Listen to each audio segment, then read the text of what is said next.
Welcome back to Storytime with Dave Booker. Today we're going to continue on with Echo Volume 1, The Approaching Shatter. We're on Chapter 3 now, so we've got 1, 2 out of the way, and if you remember right, Atriya was on his way to meet Verus, a friend of his, so we're going to jump right into it. Atriya stood up from the sofa, intent on leaving the confines of his flat.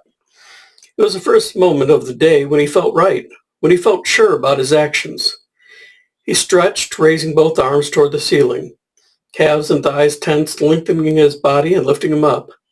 Holding the pose, he took a small moment to savor the feel of his expanding form. His arms dropped and a light rush went to his head. As if for the first time, he saw the piles of gear scattered across his living area. The rust-covered weights, the stuffing leaking from his pads and gloves. All his equipment was old and smelly. Some of it was showing the beginning of mold. He couldn't deny it. He needed to replace his shit. That deeply buried part, the one that enjoyed observing the connections of the world, came to the fore. It whispered that this was the first instance where he'd even so much as entertained the notion of replacing his stuff. Like most thoughts voiced by that hidden side of him, the idea came and went.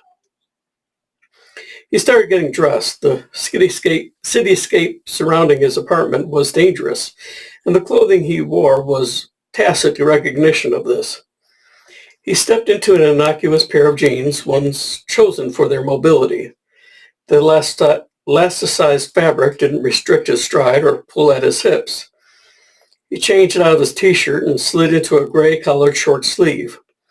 He slipped on some dress shoes that gave him the same ease of movement as a pair of sneakers. Easy to run in, easy to fight in. The muted dress decreased his chances of encountering trouble. Planet-wide, every cityscape harbored healthy populations of thugs and predators. The other reason for it was that he wanted to look somewhat presentable. Verus commanded mild deference from Atriya, not just through her storied reputation, but also through her conduct and bearing. The next part was essential: weapons. Every citizen bore armaments. Whether it was a cheap blade or a custom sidearm, it was common sense to carry protection. The threat of physical danger was woven into the air itself. The entire world was unsafe. As he started towards the weapons cabinet, his line of sight crossed paths with the mirror, visible through the open door of his bathroom. He halted in place, mentally jolted by the clarity of his reflection. As if on cue, the deeper part of his psyche tapped at his brain, bird-like in its intensity. That contrary piece of him dragged an observation to the fore, this one about clothing.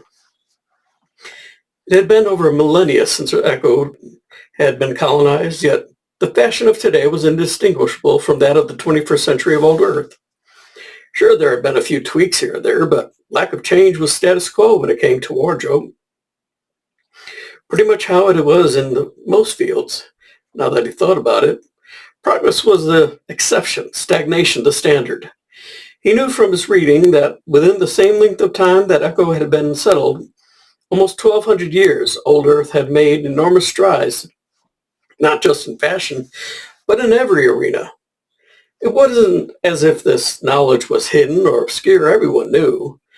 But it was the same as knowing that computers could run programs and do calculations. Atriya's ruminations were equivalent of asking how a computer actually worked. As long as it performed, nobody thought about it. Nobody cared.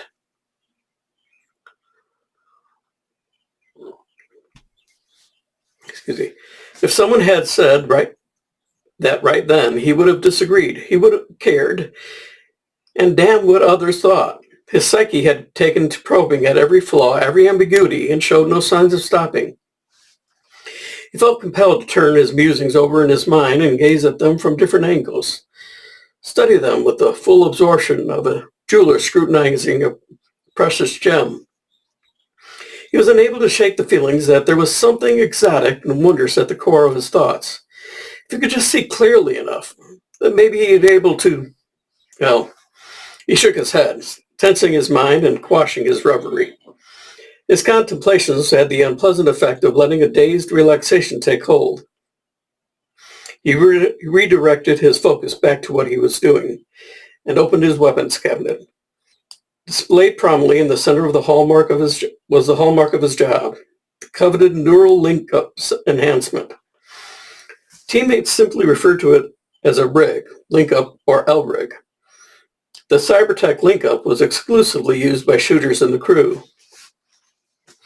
His mind began bubbling over with extraneous commentary. Unable to help himself, he paused to look at the link-up. Really look at it. It resembled a spinal column. The vertebrae were smooth, black, and deadly looking. Each section was roughly the same size as a fist. The side of the segment that lay on the shooter's back was almost flat, curved and plasticized, so it fit comfortably against the skin. Needle-thin legs protruded from the sides of the segments. These tines inserted into the wearer's flesh and allowed the rig to interact with the user's spinal nerves. The upward side of the vertebrae bulged away from the body. High-frequency LEDs were embedded in the centers. The LEDs allowed someone with enhanced optics to assess whether that particular section was working correctly. Green was good, yellow was damaged, but functional. Red was inoperable. To avoid compromising light discipline, the LEDs were rendered invisible to the naked eye. The top segment was different from the others in that it was slightly bulkier. It contained a collapsible visor that expanded up and around the operator's eyes, giving him or her the ability to see non-visible frequencies of light. The visor also contained a heads-up display that imposed transparent information onto a shooter's field of vision. In addition to the visor, the link-up housed a pair of armored smart fiber cables that could plug directly into a pair of specially modded pistols. Plugging these in allowed operators to greatly enhance their accuracy via neural link. The connection united the soldier's senses with targeting computers that were built directly into the weapons. Operators couldn't shoot with sniper caliber precision, but they could fire as well as a decent rifleman on a knee, only they could do it at a dead run and holding a pistol with one hand. The link-up could also alter the electrical activity in a shooter's brain and was capable of dishing out an artificial influx of hormones and stimulants. When triggered, the process would deliver a temporary enhancement in speed and strength via the individually keyed voice command, "Boost me." The rig was sensitive enough to detect a shooter simply mouthing the words, in the event that noise discipline was a tactical concern. Every crew guy, aside from Atriya, would don their link-up when they went into town. Most never took it off and left it on even while they slept. It wasn't mandatory to wear outside of work. Shooters wore it because it was a recognizable symbol of their elite status. Despite the popular image that the department tried to peddle, crusaders were ostensibly humble and discreet.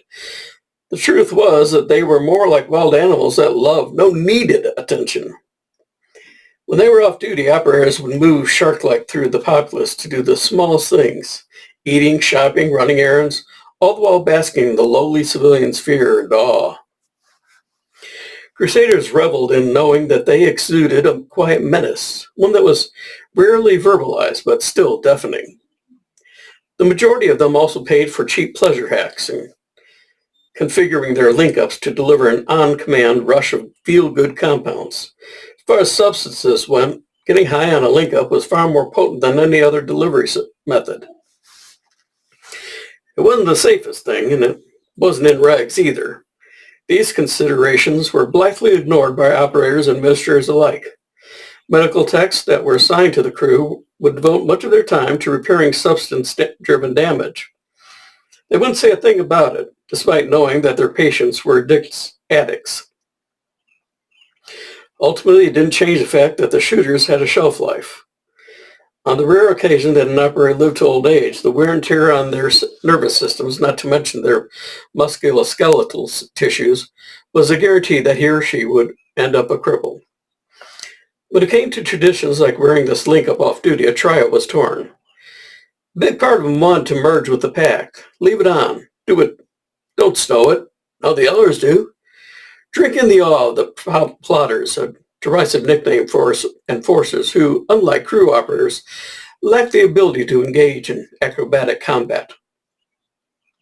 And fear from the gray meats, condescending slang for civilians who were always coated in a film of dust, and fragments from living and working in decayed skyscrapers, cityscapes. Enjoying the pleasure of hacks. Why not? You sure as hell had earned it. Just by virtue of crew training being insanely hard, never mind the hundreds of dissidents whose lives he'd cut short. Part of him kept him from walking that path. It was the annoyingly inquisitive part. That part had enough sway to keep Atriya from immersing himself in the cocky, self-destructive identity that permeated the crew. He was uncomfortably aware that this made him stick out, and tried to make up for it by working harder than any of his fellow operators. During his free time, he would either train his ass off or spend hours poring through military philosophy and history. When his mind became hushed, which was almost never, he felt a quiet desperation. It was imperceptible to him, and except in the vaguest and faintest ways. His eyes lingered on the L-rig. He felt the emphatic desire to put it on, fired up, and never take it off. Despite working 10 times harder than any of his coworkers, he'd become painfully aware that he lacked talent. The best shooters would leave him in the dust on a regular basis. In his unreasoning desire to be a top performer, he would punish himself without mercy. When he rucked, he ran hard enough to make his legs quiver as if they were having seizures. Most evenings he would visit Verus and drill hand-to-hand techniques with her, or have lengthy discussions about how to be better at his job. At home, he would study books that she recommended in an effort to improve his critical thinking. Blending in wasn't good enough. He wanted to rise above. He thirsted after the exclusive knowledge that seemed to define every warrior immortalized into legend. On some level, Atriya knew he was striving for an awareness that would grant him mastery over a handful of key disciplines that attributed to the truly exceptional. Yet time and again, he saw the best crusaders breeze past him. They partied every night or wasted their time in a hormone-induced stupor. They didn't bother to demonstrate an iota of his dedication. When it was time for a raid, these same men would outperform him without effort. Not a sweat broken, not a fuck given. Unstrained by the slightest concern, Atriya's teammates wrote gory poetry with their guns and their link-ups. Lately, the futility was beginning to feel bone deep, inescapable. One of these days, he would leave the link-up on and let his dreams fade away in a wash of pleasure hacks. Not today, though. He pushed the incessant thoughts out of his mind. He threw on his shoulder holster, checked his revolver and strapped it in, stuck his baton in a drop sheath under his right arm, grabbed an egg-sized stun sphere and put it in a Velcro pouch that was sewn onto the holster's gun side. Just in case he had to run like hell and needed a head start. He shrugged on an easy-to-move and leather jacket and went out the door.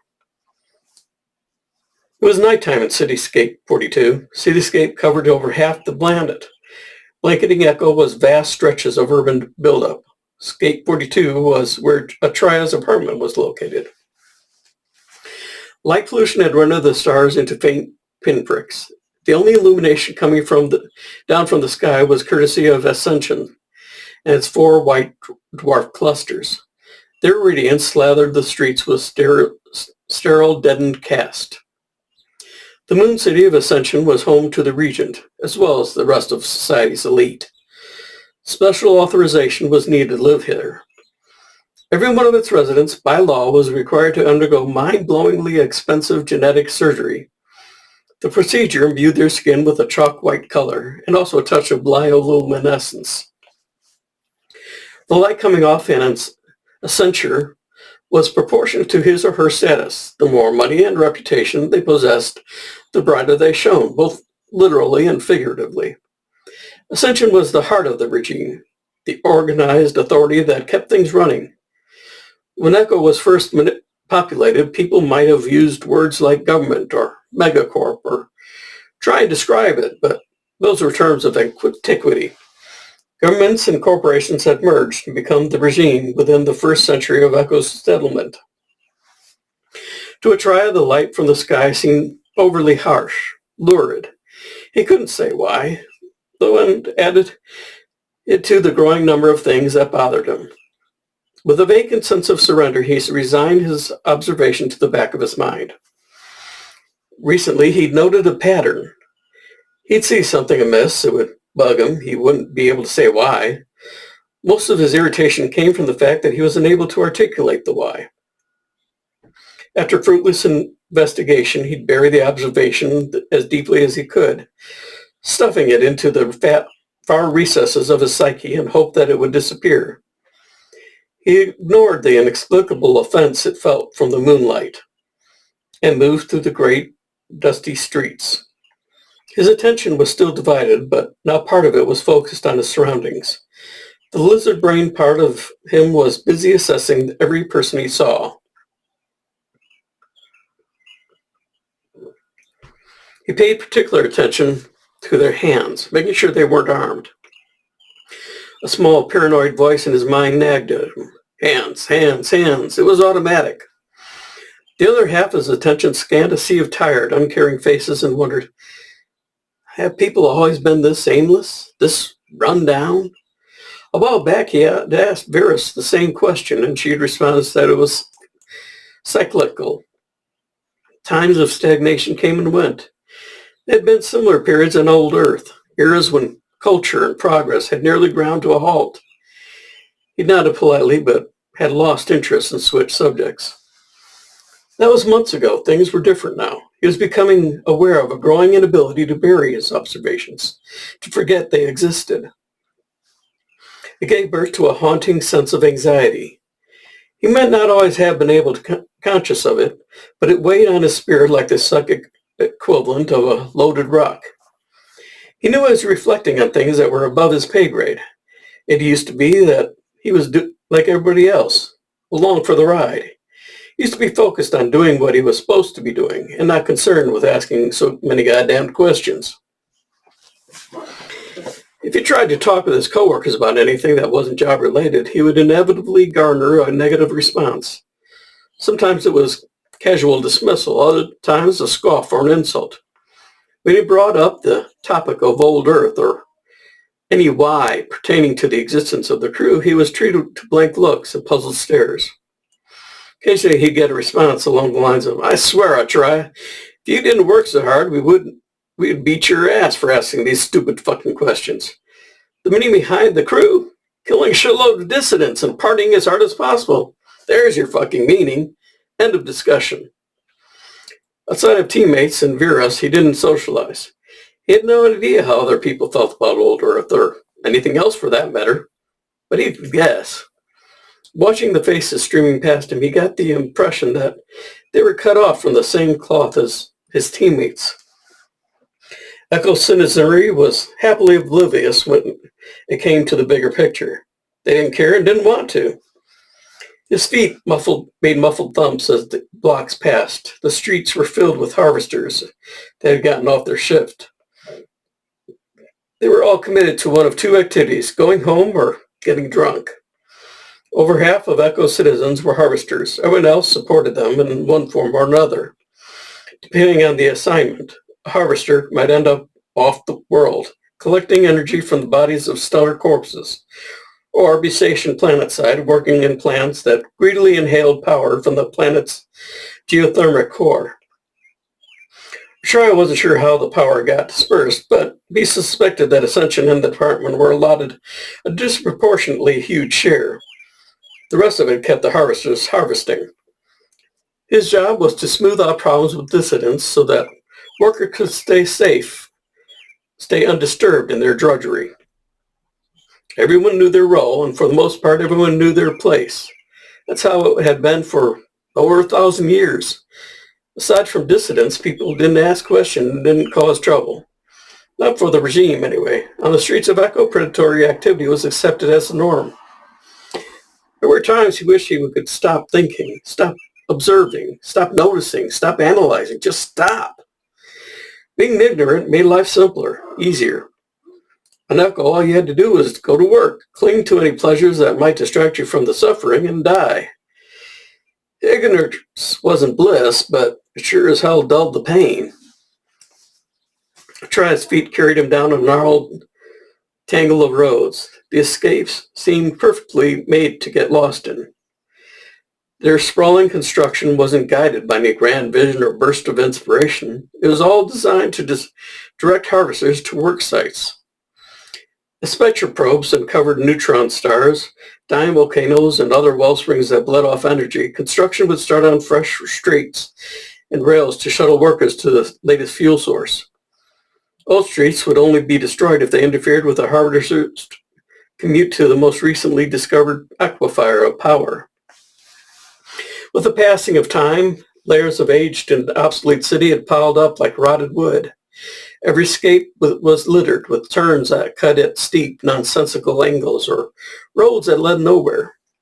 Over the course of centuries, these defunct sprawls had become riddled with pockets of stagnancy, capsules of isolation that lay tomb-like and still. These locations exist for no other purpose than to take up space. If Echo was a house, then it was one filled with old mold and vermin, one that desperately needed a spring cleaning. Atriya didn't care for the mess, but he didn't like it either. It had intimidated him when he was a boy, but that was decades ago. As an adult, he knew how to navigate through the dilapidation so as to maximize efficiency and minimize danger. He didn't dawdle when he went out. He was humble enough to realize that the escapes could draw anybody into a rat's nest of wandering.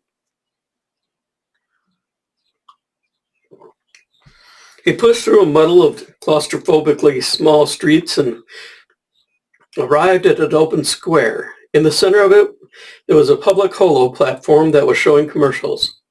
An ad started up. His eyes flicked away from it and took in the dozens of vacant eyes that were fixed on the holo. Like moths to a flame, people milled closer. The light from the projection made their faces look empty, zombie-like. All across the square, speakers came to life. They bled static, whined, then revolved into an enthusiastic voice interspersed with bursts of feedback. The garbled speech was unintelligible, something about a new, entertaining programming. No one paid attention to the poor sound quality, especially as everyone was used to it. It wasn't uncommon for communication tech to be spotty, especially if it was designed for public use. While the spoken message was incomprehensible, the images were clear. Pictures flashed through the air depicting a reality show where the contestants dressed up as Roman gladiators and fought against each other. Their costumes and weapons dripped with ostentatious menace. They roared and pranced across the platform, screaming in distorted howls about how much ass they were going to beat. More people were drawn to the holo. Watching them, Atriya felt deeply disturbed. Something about the way the shadows capered across their features. He studied the commercial and failed to understand why the crowd found it interesting. All he saw was an idiotic display where morons flexed their muscles and played to an audience of uglier and less fortunate morons. Fucking stupid. A small part of him, one he barely acknowledged, felt a bone-deep sadness. But on the surface of his mind, all he felt was inexplicable anger, a rage that flared up with violent intensity. He knew it was starkly out of place, especially considering the fact that he couldn't pinpoint the cause for it. But he felt it nonetheless. He turned away in disgust and continued deeper into the concrete maze. At this point, he was nearly at Verus's chapel, roughly 3 blocks away. He felt his mood lightening at the prospect of talking with her, but it quickly darkened when he saw Benson, his old platoon sergeant, loitering outside a bar. Benson was a relic from Atriya's time as an enforcer, an unpleasant reminder of what he'd had to deal with before he'd passed crew selection. While crew teams were designed specifically for raids, enforcers' duties were more generalized. Enforcer might find themselves in manning checkpoints, engaged in offenses, executing searches. Enforcers did it all. They were Echo's equivalent to low-level infantry, but were also expected to fulfill the function of police and sheriffs. Compared to the crew, enforcers were much more disposable, not as well trained and treated accordingly. Rank and military bearing were taken seriously in enforcer battalions, whereas in the crusader squadrons, the opposite was true. Crew operators tended to see anything that had to do with formality as something to be ignored, or, depending on the mood they were in, vilified. Sergeant Benson had endangered Atriya's life more times than he could count. As a crusader locked eyes with Benson, he swore under his breath. He couldn't turn away without being rude, and Benson had already seen him and was beckoning for him to come over. Atriya plastered a fake smile on his face and surreptitiously pressed his arm against his sides. The movement allowed him to check the placement of his weapons. Reassured by their honest weight, he made his way towards Benson, remembering the misery he'd suffered because of this shitbag. All right, so that's the end of Chapter 3 of Echo, the first volume of the series. And tomorrow probably we'll be putting another video out there where we do Chapter 4. We're going to stop at Chapter 5. I really would appreciate comments to let us know if you're enjoying these. That way we can know how much farther to go. Of course, granted, you can always go on Amazon, purchase the books. They're reasonably priced.